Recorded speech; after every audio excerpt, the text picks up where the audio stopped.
अगर आप छत्रपति शिवाजी महाराज के बारे में कुछ अच्छा और भरोसेमंद पढ़ना चाहते हैं, लेकिन कंफ्यूज हैं कि शुरुआत किस किताब से करें, तो ये वीडियो आपके लिए है। हमने 5 ऐसी किताबें छांटी हैं जो शिवाजी महाराज के जीवन के अलग-अलग पहलुओं को बहुत अच्छे से कवर करती हैं। तो वीडियो के आखिर तक जरूर बने रहें और हमें बताएं कि आप इनमें से किस किताब को सबसे पहले पढ़ना चाहेंगे। और अगर आपने इनमें से कोई किताब पहले ही पढ़ रखी है, तो बताएं कि आपकी फेवरेट कौन सी है। एक श्रीमान योगी उपन्यास की शैली में लिखी गई ये किताब बहुत ही रोचक ढंग से शिवाजी महाराज के बचपन से लेकर उनके छत्रपति बनने तक का सफर बताती है।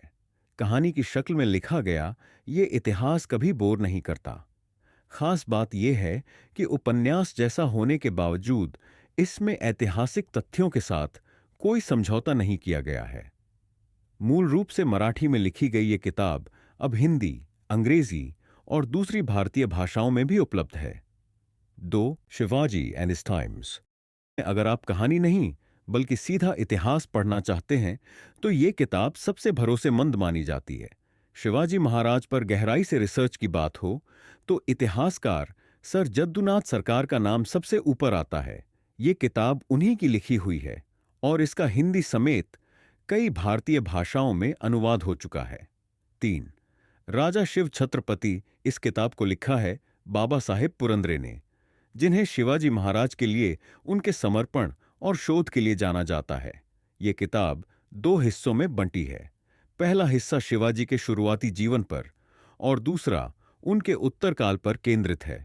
मूल रूप से मराठी में लिखी गई ये किताब अब हिंदी और अंग्रेजी में भी पढ़ी जा सकती है। जो लोग इतिहास से भावनात्मक जुड़ाव भी चाहते हैं, उनके लिए ये किताब एकदम सही है। 4. शिवाजी कौन होता? अगर आप मानते हैं कि शिवाजी महाराज सिर्फ राष्ट्रवादियों या दक्षिणपंथियों के नायक थे, तो गोविंद पानसरे की ये किताब आपका नजरिया बदल सकती है।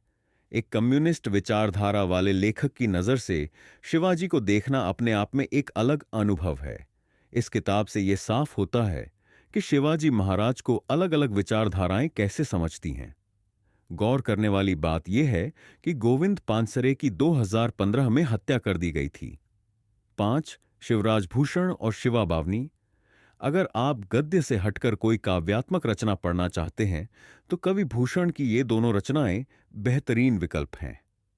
सैकड़ों साल पहले जब इंटरनेट या सोशल मीडिया नहीं था, उस वक्त शिवाजी महाराज को उत्तर भारत में लोकप्रिय बनाने का श्रेय कवि भूषण को जाता है।